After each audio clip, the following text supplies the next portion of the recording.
तुम्हें पता है, तुम्हें अभी अंदाजा नहीं है नौजवानों, तुम जिनको अपना मसीहा समझ बैठे हो ये हकीकत में डाकू हैं।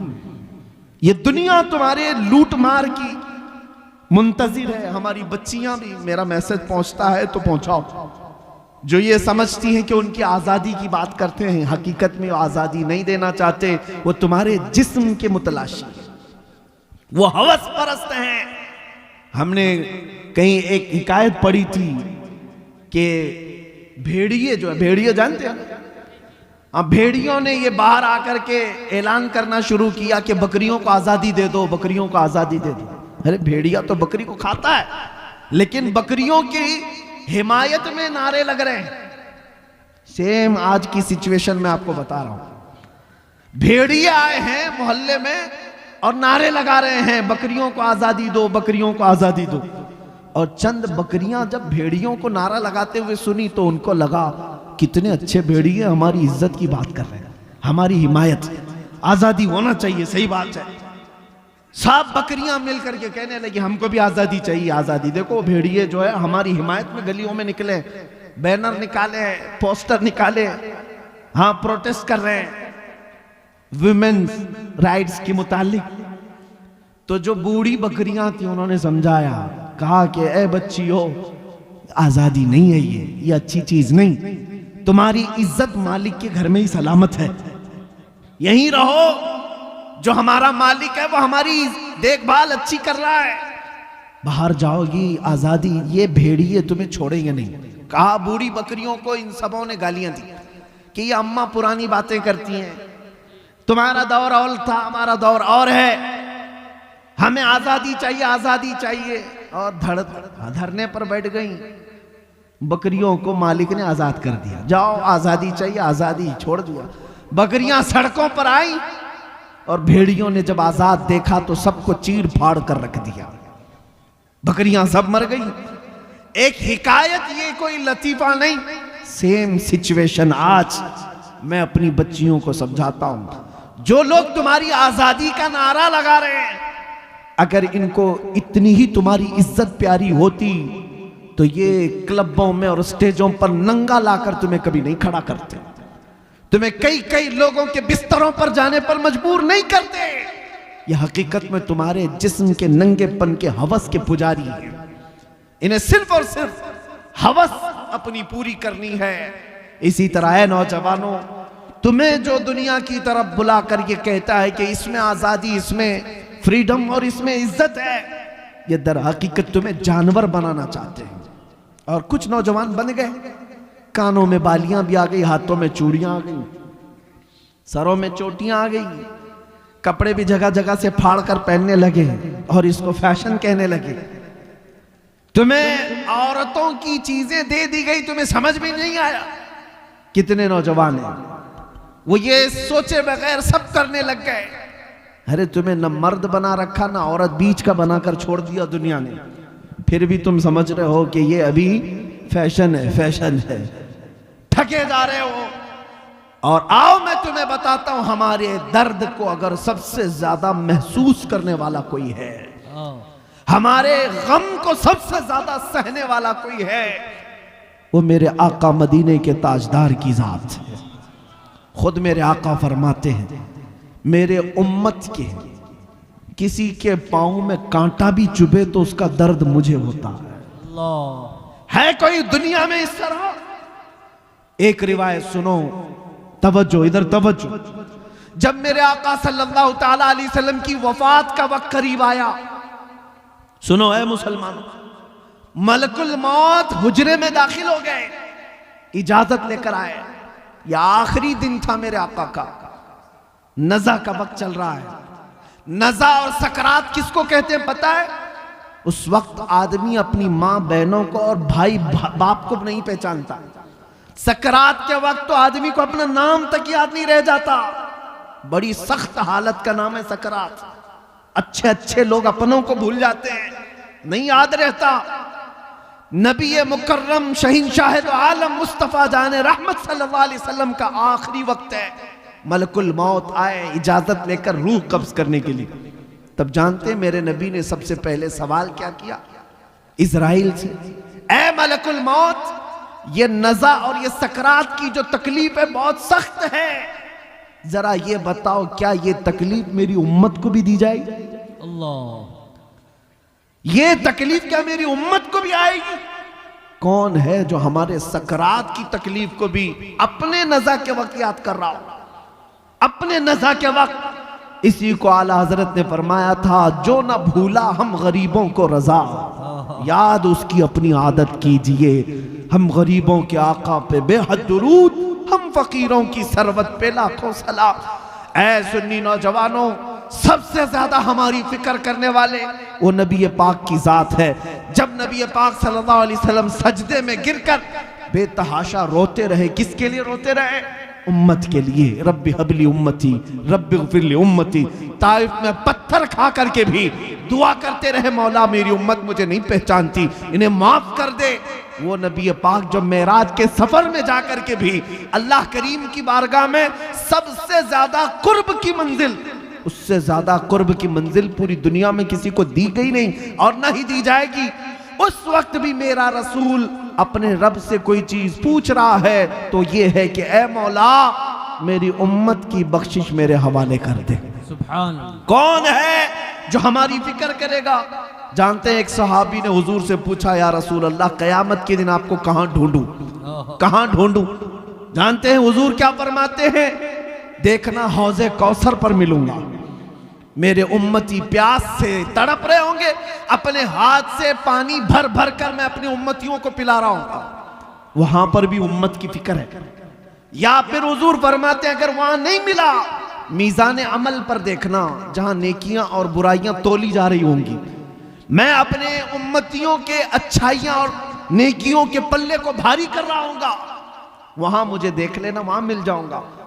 और अगर वहां नहीं मिला तो पुल सिरात पर देख लेना, जो जहन्नम के ऊपर का ब्रिज है, मैं अपने उम्मतियों को वहां से आसानी से गुजार रहा हूंगा। महशर के दिन भी मेरे आका हमें फरामोश नहीं कर रहे। एक और हदीस है, सुनो सुनो, एक और हदीस। मेरे आका फरमाते हैं कल क़यामत के दिन तुम मुझे देखोगे, मेरे कंधे पर चादर पड़ी होगी, मेरे कंधे पर चादर होगी, वो खसक खसक कर गिर रही होगी। मैं एक हाथ से अपनी चादर संभाल रहा हूंगा और दूसरे हाथ से अपने उम्मतियों को पकड़ पकड़ कर जन्नत की तरफ ले जा रहा हूं। जो ना भूला हम गरीबों को रजा, याद उसकी अपनी आदत कीजिए। ऐ नौजवानों मुझे बताओ, जो दुनिया में हमें ना फरामोश करे। और यहां तक कि एक हदीस ये भी है कि जब मुस्तफ़ा करीम सल्लल्लाहु अलैहि वसल्लम को उनकी कब्र में रखा गया, कब्र में उतारने वाले सहाबा कहते हैं कि हुजूर के लब हिल रहे थे, हुजूर के लब हिल रहे थे। हमने कान लगा करके सुना तो नबी पाक ये कह रहे थे, रब्बी हबली उम्मती, रब्बी ग़फिरली उम्मती, ऐ मेरे रब मेरी उम्मत को माफ कर दे, मेरे उम्मत को मेरे हवाले कर दे। अब सुनो, जो अपनी कब्र में ना भूले, हशर में ना भूले। ऐ उम्मत के गयूर नौजवानों, क्या तुम्हें यह ज़ेब देता है कि उस नबी को तुम यहां भूल गए, उस नबी को तुम यहां भूल बैठे? इसी को तो आला हजरत ने कहा था, शब सुबह तक सोना तुझे, दिन लहू में खोना तुझे, दिन लहू में खोना तुझे, शब सुबह तक सोना तुझे। शर्मे नबी खौफे खुदा ये भी नहीं वो भी नहीं। आ जाओ ऐ नौजवानों, हमें सबसे ज्यादा प्यार करने वाला आमिना का लाल है, हमको सबसे ज्यादा मोहब्बत करने वाली जात मदीने के ताजदार की है। वो गुंबदे खजरा के मकी की कैफियत तो यह है, कुरान कहता है अजीजुन अलैहि मा अनितुम, तुम्हारा तकलीफ में पड़ना उस रसूल को देखा नहीं जाता। जब जब तुम मुसीबत में मुब्तला हो तो आका बेकरार होते हैं, वो रब ताला की बारगाह में सिफारिश करते, मौला मेरी उम्मत को इस कसम पुरसी से निकाल दे, इस मुसीबत से आजाद कर दे। लेकिन मुझे हैरत इस बात की होती है कि ये उम्मत उस तरफ देख क्यों नहीं रही? वो रसूल आज भी अपना दर दौलत खोले हुए है, आज भी वो अपना दरबार खुला रखे हुए हैं। आला हजरत ने कहा है, लब वहां हैं, आंखें हैं बंद, फैली हैं झोलियां, कितने मजे की भीख तेरे पाक दर की है। क्या बात है। ऐ मुसलमानों, तुम्हें पता है एक बात, हजरत अबू हफ्स समरकंदी रहमतुल्लाह अलैह फरमाते हैं, मक्का में एक आदमी का इंतकाल हो गया था, मैं अपनी गुफ्तगू को समेट रहा हूं।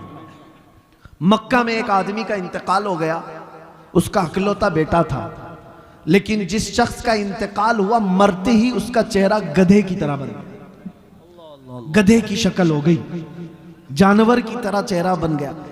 किसी के घर में कोई बाप मरा हो और चेहरा जानवर की तरह हो जाए, क्या वो दिखा सकेगा दूसरों को मैयत? बेटे ने जल्दी से दरवाजा बंद कर दिया, रोने लग गया कि क्या हो गया मेरे बाप के साथ, क्या हो गया। घर वालों को मालूम था, बाहर किसी को नहीं मालूम। रोते बेटा अब क्या करें। बेटे ने यह सोचा कि घर में ये गड़ा खोदूंगा और यहीं पर बाप को दफन कर दूंगा, बताऊंगा नहीं, क्योंकि इज्जत का सवाल है। कोई देखेगा इसका बाप जानवर की तरह हो गया, मरने के वक्त क्या कहेगी दुनिया। रोते हुए अपने घर में बैठा था, अचानक उसके घर का दरवाजा खुला और एक बुजुर्ग घर के अंदर दाखिल हुए। उनके चेहरे पर चादर पड़ी थी। इसने देखा ही नहीं, सारे दरवाजे बंद थे। अचानक दरवाजे से एक बुजुर्ग आए, सीधे उस मैयत की तरफ गए, चादर हटाया, मैयत के चेहरे के ऊपर से हाथ रखा, दुआ की, फिर चादर डाल दी। ये नौजवान जो बेटा बैठा हुआ था ये देख रहा था उस बुजुर्ग को आते हुए और फिर ये करते हुए। फिर वो बुजुर्ग इसके पास आया, कहा पूछा क्या बात है, क्यों रो रहा है। ये चेहरा उठाए बगैर कहता मैं जानता नहीं आप कौन है, कैसे आ गए, लेकिन आपने देख ही लिया है, अब मेरे बाप के चेहरे को तो देखो। मेरा बाप मरा है, चेहरा जानवर की तरह हो गया, इस बात के गम में रो रहा हूं। आए हुए बुजुर्ग ने कहा उठ जा, देख तेरे बाप का चेहरा सलामत है। वो गया, जाकर देखता है चादर हटाकर बाप का चेहरा तो चांद की तरह चमक रहा था, खूबसूरत है, कुछ नहीं बदला। खुशी के मारे रोने लग गया। और ये बुजुर्ग घर से निकल ही रहे थे, दरवाजे तक पहुंचे थे, दौड़ता हुआ आया और इस बुजुर्ग का दामन पकड़ लिया, पूछा आप कौन हैं। अल्लाह के फरिश्ते, आप कैसे मेरे घर पर आए, ये कैसी रहमत। आए हुए नूरानी बुजुर्ग ने पलट कर कहा अना मुहम्मदुन रसूलुल्लाह, मैं मोहम्मद अल्लाह का रसूल हूं। बात ये थी, सुन तेरा बाप एक गुनाह में मुब्तला था जिसकी वजह से अल्लाह का गजब नाजिल हुआ। एक बुराई थी वो मैं तुझे नहीं बताऊंगा, मैं छुपा दूंगा, लेकिन जिसकी वजह से अल्लाह का गजब इस पर नाजिल हुआ। लेकिन ए शख्स, ए लड़के, तेरे बाप की एक अच्छाई ये थी, तवज्जो, अच्छाई क्या है, हमारी मौत के वक्त भी चेहरे चमका सकती है। तवज्जो, मौत के वक्त भी चेहरे चमका सकती है।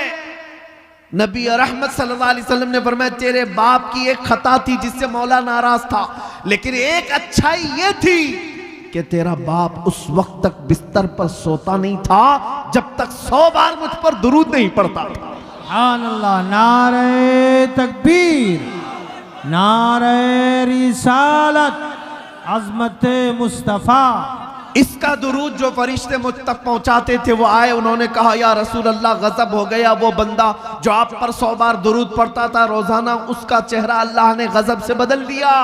हुजूर फरमाते मैं वहीं से उठा और तेरे घर आया और तेरे बाप के चेहरे को देखा, बदला तो जरूर था, लेकिन मैंने हाथ रखकर अल्लाह की बारगाह में अर्ज की, ऐ रब्बे करीम, ये मुझ पर दुरूद पढ़ने वाला चेहरा है और मैंने हाथ रखा है, मेरे हाथ की लाज रख ले और मेरे इस गुलाम के चेहरे को हुस्न में बदल दे। रब ताला ने फरमाया ऐ महबूब, अपना हाथ उठाओ, उसके चेहरे को हम चमकदार बना देंगे। नबी पाक सल्लल्लाहु ताला अलैहि वसल्लम मदद के लिए मौत के वक्त भी तशरीफ लाए।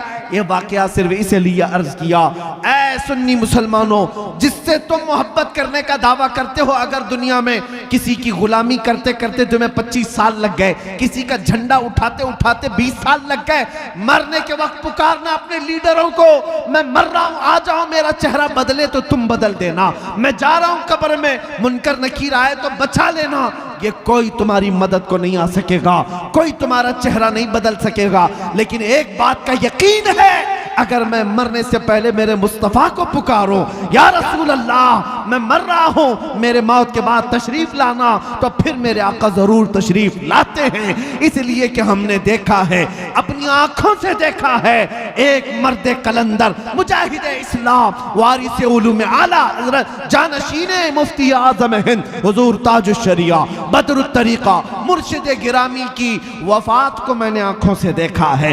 वफात के बाद 48 घंटे हो गए थे। 48 घंटे के बाद जब जिस्म ले जाया जा रहा था, अरे 6 घंटे 10 घंटे के बाद बॉडी फूलने लग जाती है, सुकड़ने लग जाती है, या इधर उधर से पानी बहने लग जाता है।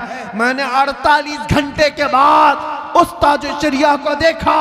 मैं जनाजे में हाजिर रहा, और जनाजे में नहीं बल्कि जिसमें पाक पकड़ कर हाजिर रहा। कब्र पर जाने तक जिस्म को जैसे पकड़ा जाता था, जिंदगी में जिस तरह की जिस्म में नरमी थी, वैसे ही वफात के बाद भी नरमी नजर आती थी।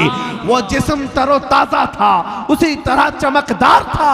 वो क्यों था मैं आपको बताऊं, इसलिए कि उस ताजुश्शरिया ने अपनी वफात से पहले बारगाहे मुस्तफा में यूं कहा था, या रसूल अल्लाह, मैं मरूं तो मेरे आका ये मलाइका से कहना, मैं मरूं तो मेरे आका ये मलाइका से कहना, इसे कोई मत जगाना, अभी आंख लग गई है। तेरे दामने करम में जिसे नींद आ गई है, वो फना न होगी, उसे जिंदगी मिली है। नारे तकबीर, नारे रिसालत, करिया करिया। मेरे अजीजों, बस मुख्तसर सी बात समेटता हूं।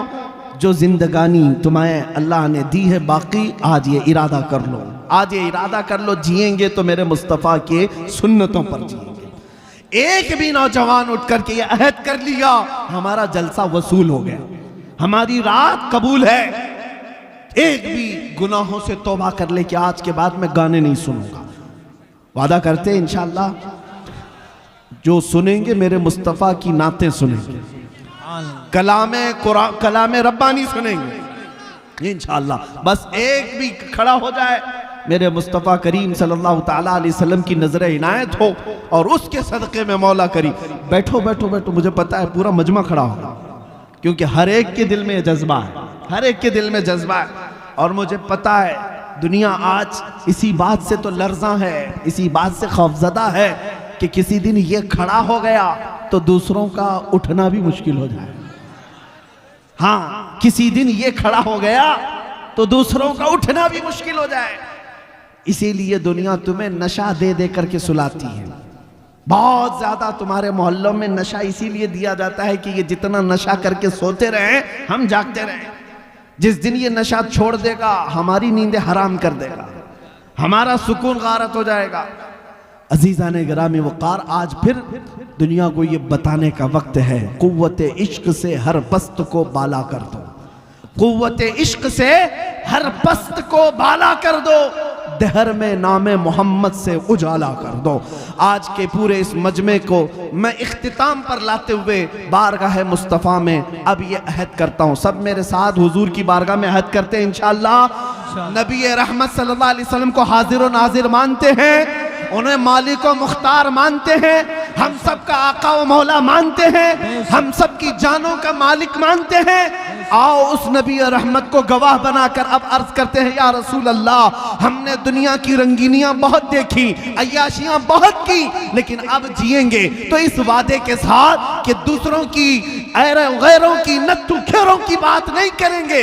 या रसूल अल्लाह, अब बात करेंगे तो ये कहेंगे, दहन में जुबान तुम्हारे लिए, बदन में है जान तुम्हारे लिए, हम आए यहाँ तुम्हारे लिए, उठे भी वहां सबा वो चले के बाग फले, वो फूल खिले के दिन हो भले, लिवा के तले सना में खुले, रजा की जुबान तुम्हारे लिए, लिवा के तले, लिवा के तले, लिवा के तले सना में खुले। या रसूल अल्लाह, हम सब की जुबान तुम्हारे लिए, हम सब की जुबान तुम्हारे लिए, हम सब की जुबान तुम्हारे लिए। लब्बैक या रसूल अल्लाह, लब्बैक या रसूल, लब्बैक या रसूल अल्लाह, लब्बैक या रसूल अल्लाह। व आखिरु दावाना अनिल हम्दुलिल्लाहि रब्बिल आलमीन।